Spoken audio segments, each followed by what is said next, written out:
बंधूंचं मनापासून स्वागत करतो। आज या ठिकाणी खऱ्या अर्थाने स्थायी समिती सभापती म्हणून माझी निवड होत असताना महाराष्ट्राचे आराध्य दैवत राजा शिवछत्रपती शिवाजी महाराज, त्याचबरोबर छत्रपती संभाजी महाराज, त्याचबरोबर या ठिकाणी भारतीय घटनेचे शिल्पकार डॉक्टर बाबासाहेब आंबेडकर, या ठिकाणी खऱ्या अर्थाने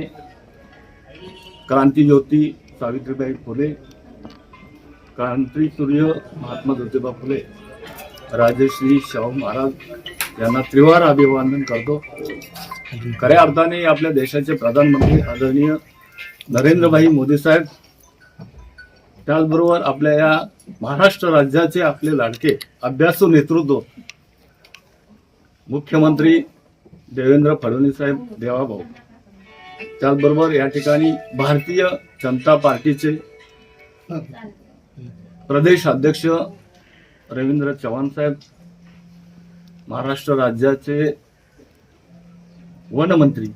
पालघर जिल्ह्याचे पालकमंत्री आणि ठाणे जिल्ह्याचे संपर्क मंत्री, आणि या नवी मुंबईला घडवणारे, नवी मुंबईला दिशा देणारे, नवी मुंबईतील सर्वसामान्य नागरिकांना न्याय देणारे, ही नवी मुंबई महानगरपालिका स्थापन झाली त्यापासून एक हाती, ज्यांच्या हाती सत्ता आहे, लोकांनी ज्यांना विश्वासाने ही सत्ता दिली, असे या नवी मुंबईचे लोकनेते, आमचे वडीलधारी मार्गदर्शक गणेशजी नाईक साहेब, त्याचबरोबर या ठिकाणी ठाणे जिल्ह्याचे माजी खासदार आदरणीय संजीवजी नाईक साहेब, ऐरोली मतदारसंघाचे प्रथम आमदार आदरणीय युवा नेते संजीवजी नाईक साहेब यांच्या मार्गदर्शनाने, आणि या ठिकाणी या नवी मुंबईचे माजी महापौर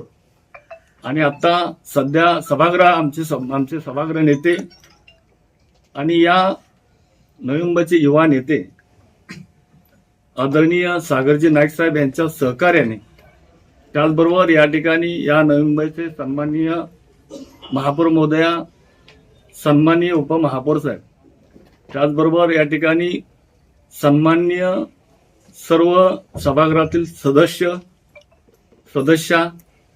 पत्रकार, मोठ्या संख्येने जमलेले पत्रकार बंधू, मोठ्या संख्येने जमलेले माझे प्रेक्षक वर्ग, मी सर्वप्रथम आज माझी स्थायी समिती सभापती निवड झाली आणि आपल्या सर्वांनी या ठिकाणी विश्वासानं ही स्थायी समिती एक महत्वाची समिती मानली जाते, आणि या समितीमध्ये निवड झाल्यानंतर मी सर्वप्रथम सगळ्यांचं आभार मानतो। आई वडिलांनी मला अतिशय विश्वासानं सर्वसामान्य जनतेची सेवा करण्यासाठी मोठा आशीर्वाद दिलेला, मी आई वडिलांचं पण या ठिकाणी मनापासून आशीर्वाद घेऊन, मनापासून आई वडील यांचं आशीर्वाद घेतल्यानंतर समाधान मानतो की खऱ्या अर्थाने एक सर्वसामान्य शेतकरी कुटुंबामधला एक आदरणीय गणेशजी नाईक साहेबांचा प्रामाणिक कार्यकर्ता, आणि या प्रामाणिक कार्यकर्त्याला या अतिशय या नवी मुंबई शहराचा जो येणारा जो निधी आहे, ज्या शहरासाठी चांगल्या पद्धतीनं ज्या ठिकाणी योग्य ठिकाणी खर्च करण्यासाठी गरज आहे, अशा सर्व जबाबदारी ही फार मोठी आहे। स्थायी समिती म्हटलं की या नवी मुंबई शहराचा एक वेगळा घटक आहे, आणि या सर्व गोष्टी करत असताना मी सर्व माझ्या सभागृहातील सदस्यांचं, स्थायी समिती सदस्यांचं मनापासून या ठिकाणी सहकार्य घेईल। आपण पत्रकार बंधू सुद्धा नेहमी मला सातत्यानं सहकार्य करालच। माझे या ठिकाणी नवी मुंबईतील सर्व नागरिक असतील आणि नागरिकांच्या समस्या सोडवण्यासाठी मी खऱ्या अर्थाने या नवी मुंबई शहरातला जो नागरिकांच्या घरातून आलेला पैसा हा योग्य ठिकाणी नागरिकांसाठी ज्या कामाची आवश्यकता आहे त्या कामं करण्यासाठी नक्कीच या आपल्या सर्वांच्या सहकार्याने या ठिकाणी खर्च केला जाईल आणि त्या ठिकाणी त्यांची कामं केली जाईल। चुकीच्या गोष्टी आल्यानंतर त्या गोष्टी खऱ्या अर्थाने ते योग्य आहे काम करण्यासाठी की नाही याची सुद्धा तपासणी केली जाईल। त्यामुळं ज्या ह्या खुर्चीला प्रामाणिकपणे आदरणीय गणेशजी नाईक साहेबांनी ज्या विश्वासानं बसवलं त्या विश्वासाला कधीही मी ताडा जाऊन देणार नाही। आदरणीय गणेशजी नाईक साहेबांचा एक प्रामाणिक कार्यकर्ता म्हणून सातत्याने ऐरोली विधानसभा मतदारसंघामध्ये प्रभाग क्रमांक 5 मध्ये ज्या पद्धतीनं मला या माझ्या सर्व मायबाप जनतेने, नागरिकांनी, रहिवासी बंधू भगिनींनी मला ज्या विश्वासानं चांगल्या पद्धतीने या ठिकाणी गेले 3 टर्म मला आणि माझ्या पत्नीला 1 टर्म असं 4 वेळा निवडून दिलं.